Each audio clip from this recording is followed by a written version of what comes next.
morning, everybody. Old Seldom here. Well, you know how I am. I want to be doing something all the time when involved in trapping. So what I did, I had a Jake that was skunked up so bad I couldn't use anything to get rid of the smell. It's 3 years. And now I can handle it, and I can barely smell the skunk. So anyway, I cleaned it up a little bit, and I'll probably wax it in a different container. But so okay, I got this Jake working again. This Jake, he was run over by a tractor, and then the tractor, once it had fired and it was bent, the tractor ran over it again. And the jaws were clear down here touching the pan. So I straightened that all up, and it works good too. So I got 2 Jake traps, and I don't trap coyotes anymore. I've been trapping beaver. Well, I got thinking. Here I had a no dead zone that was beat up pretty dang bad. And I played with it off and on, and of course they're offset. There's a large offset, and they're laminated. So I took the laminations off and used the laminations as a jaw face. It's offset from the jaws because of the way the dogs fit on the jaw, since they're a dogless trap. And so by golly, I got that baby working great. That's a powerful trap. So I said, well, what am I going to do? Okay, fine, I got 3 traps. I already got a bunch of no dead zones, a couple dozen I'm looking to sell. What am I going to do? So I tell you something, I figured, well, why don't I use them for beaver trapping? And even though, as you all know, that I'd rather snare through the ice than open water, but hey, you either sit on your thumb waiting for ice, or you go out and do something. And so yeah, I said, okay, I'll use those for beaver, because I'll tell you, even though I hate the original trigger design on the Jake, you get something in those rubber grips, those rubber jaws. That's one thing J.C. Connor did perfectly. Nothing moves. It don't get out. So, I mean, what better? Even though, you know, it's a 6.5-inch trap, and it'll be fine. So, where I trap, I'm not off the road. I don't trap off roads. I'm back in, and I got a hump it in, and I pull my jet sled, whether it's dry ground or snow. So I'm not going to be hauling. In order to use these 3 footholds, I'm not going to haul weights and all a bunch of paraphernalia, and I'm not going to have rods sticking out the ass end of my truck going through the brush. On the internet, or on YouTube, I found an old video, I think it was 7 years old, by some fella, I think came from Canada. And he had come up with an idea, and he was using it, not Canada, Alaska. And he had made a 2-piece or a collapsible conduit drowning rod. Well, that struck me. I said, well, Jesus, you know. And he even mentioned that he pulls it around in his jet sled. Well, that's what I do. And you got to fit it in the back of a 6-foot box. So that's what I did. I made some design changes. This is 1/2-inch conduit, 10-foot lengths, cut right in half. Well, he welded a 1/2-inch re-rod in, and I'm not welding, you know, when you're doing acetylene welding, thick to thin is not the best mode in the world. So I just happened to have some peening rivets. I found a 6 peening rivets in my screws, So that's what I did. These are peened rivets. I don't know if you can see those in the camera. Yeah, there's two rivets off 90 degrees offset. And so what you got then is a 5-foot male, this, and the other one is a female, 5-foot female. And they, that's it. They just slip together. Well, okay, that's fine. So they slip together. At the top of the female, I used 1/8" cable because I had 1/8" cable. I made a stake ring. And then I made a pigtail connection for my grounding cable. Now all right, we got that. On the other end of the male, I did the same thing, about a foot up. I put a pigtail for the terminal end of the grounding cable and flattened the end. Well, what you wind up with is a 10-foot rounder. Yeah. There's my lock. That's a homemade lock out of stainless steel. Now again, a scrap. But yeah. So there's your end. That's at the trap. I use quick links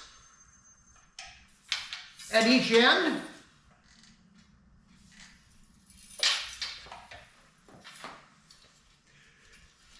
And with some careful measuring, you can have it so that you don't have to worry about which grounding cable goes to which set, or whatever you want to call, of the grounding rods. So, that's it. I think his idea had a lot of merit, and it served my purpose. Now he used wire, and you know how I hate friggin' wire.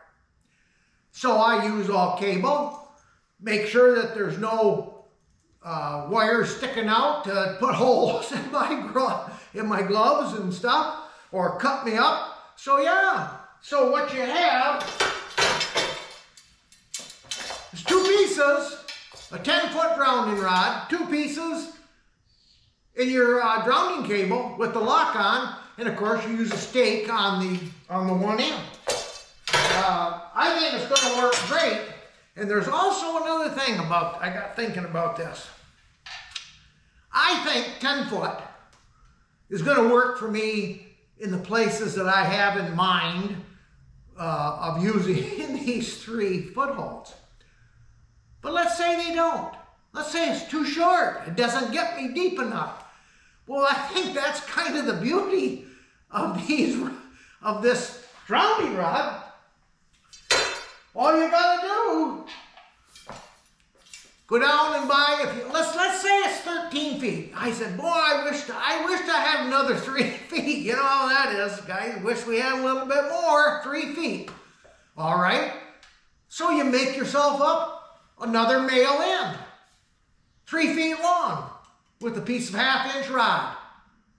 So you would have this end that goes into the bottom, your 3-footer slips on, and then your top piece slips on. You got 13 foot. If you wanted 15 feet, yeah, just cut the conduit in half, make up another a male end, and you put the 3 pieces together, and you got 15 feet. Yeah, you're going to have, of course, make up a new grounding cable. Big deal. Big deal. It takes about 10 minutes to get it right. So, I think there's a lot of merit in that. If I knew, and I did not investigate it at all. I didn't. If there was a way, if they had, You know, when you put these new tents, they got the fiberglass poles, you got a coupling. You know, if they had a coupling for a 1/2-inch fiberglass rod that was long enough, I don't think, you know, the longer you have in the splice, the better it's going to be for backbone. But irregardless, you could do it probably if they made such a thing that you could permanently attach to an end piece or to an end of a fiberglass rod. You still have to figure out what you want to do down at your terminal ends of your grounding cable. But you wouldn't use the rod for the with the lockout. You would use the cable just like I've got. All the rod and the conduit do is just get you down there. It's the cable that does the work.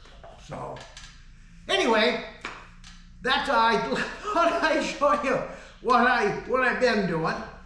And now, like I said, now this year, it's liable to going to freeze up real early, and I maybe won't even use them. Who cares? I had the traps, I had the cable. Cost me for the conduit, big friggin' deal. So if I need it, I got it. Now, to change the subject a little bit, I see on my YouTube channel, there's quite a bit of people that take a look at my fleshing, coyote fleshing, where I started out using a fork, and then I went to what's called, pay attention to this, an ice spoon. Ice spoon. It's a teaspoon with a long handle. That's what I've been using the last few years. It just it's a little narrower, and it gives me a little, just a, 1.5 or 2 inches more. And here's the fork right there. Now you can see that.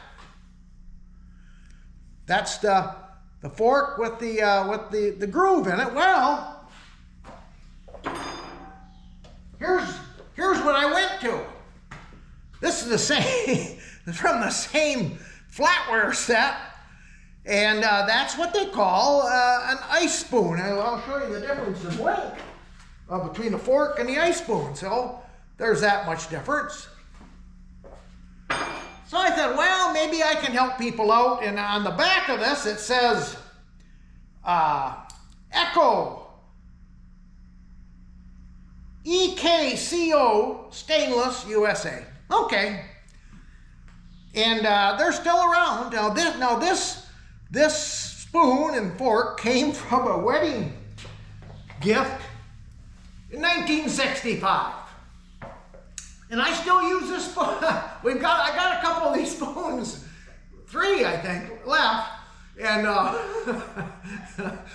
than using them to help me flesh coyotes with slipping under and using the knife down the groove, this is how I clean out yogurt, the big yogurt, the quart yogurt containers. This is how I get them. I clean them out. Well, I got looking. I said, geez, maybe I can help folks out if somebody wants one of these things. And so I told you the name, Echo, but here's what I actually found them. I actually found the spoons. Here's what you need to Google on. EKS36. It's all one word. EKS36. Ice spoon. Ice space spoon. And by God, I found them. I never, knew what, I thought it was a soda spoon or a Sunday spoon, but no, it's called an ice spoon. EKS 36, and by gosh, you'll find those spoons right there. They're still, now I think that was on eBay where I found that, so, whatever. So I guess that's I got another project coming. I'm not going to say much about it now because I got to do some engineering on this. But anyway, I wanted to show you, what I was doing with my traps and grounding cables, and you know, that's how I did my pigtails. Can you see that good right there? Yeah. Well, that one's got a hammered nut, but I found just using a stop, a double, and a stop. Perfect. And a little careful measuring, and you get them, you know, so it don't matter which cables you use if you make more than one. And no, I'll tell you, I'm gonna enjoy trying to use those. But again, I love my snaring, but I don't wait. You gotta play the cards you're dealt and when they're dealt. So with the way the weather is, who knows? So, in parting, today is Memorial Day weekend. I hope my viewers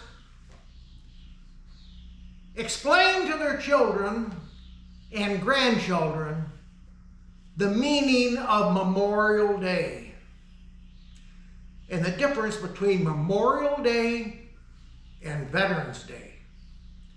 This is important, and I think it gets lost in the shuffle.